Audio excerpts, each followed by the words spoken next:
Welcome to the Kwenta Pro app. Alam naming nakaka-hectic ang pagpapatakbo ng negosyo, lalo na kapag busy ang customers at maraming orders. Mahirap i-track lahat ng transaction sa ganitong moments. Dito papasok ang Quick Entry. Sa Quick Entry, pwede mong i-record ang transaction ng mabilis at madali nang hindi naaantala ang trabaho mo. Sa tutorial na ito, matututunan mo kung paano gamitin ang Quick Entry sa Kwenta Pro para mag-record ng sales, purchases, at expenses sa ilang taps lang. Buksan ang Kwenta Pro app. Itap ang Quick Entry icon sa homepage. Makikita mo ang calculator-like screen na pinagsama ang accounting at calculator function sa iisang lugar. At by default, nakaselect na ang sale option. Kung gusto mo mag-record ng purchase o expense, piliin lang ang corresponding option sa menu. I-try muna natin mag-record ng sales. I-enter lang ang total sale amount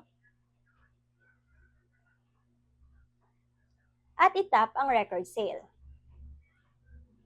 By default, ang sales ay naka-record as cash sales, pero kung may customer o supplier involved, pwede mong piliin ang pangalan nila mula sa list.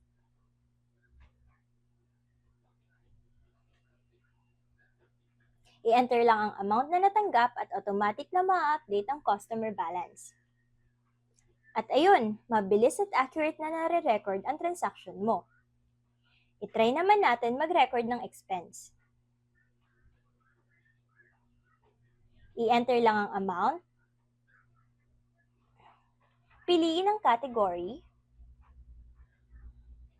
at itap ang record expense. Pwede mong ma-review ang transactions. Lahat ng recorded transactions makikita sa transactions menu sa homepage. Pwede mo rin i-edit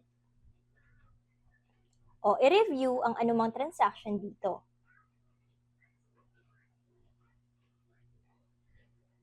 Doon naman tayo sa Quick Entry settings. Sa top right, makikita ang settings.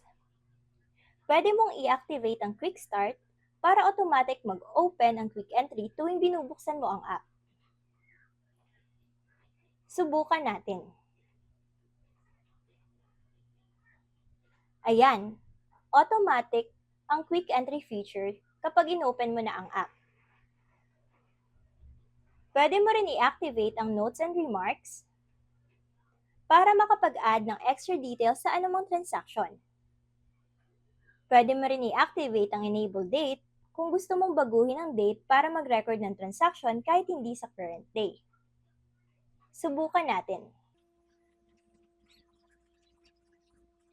Ayan, gumawa rin kami ng ibang videos showing how to use different Kwenta Pro features.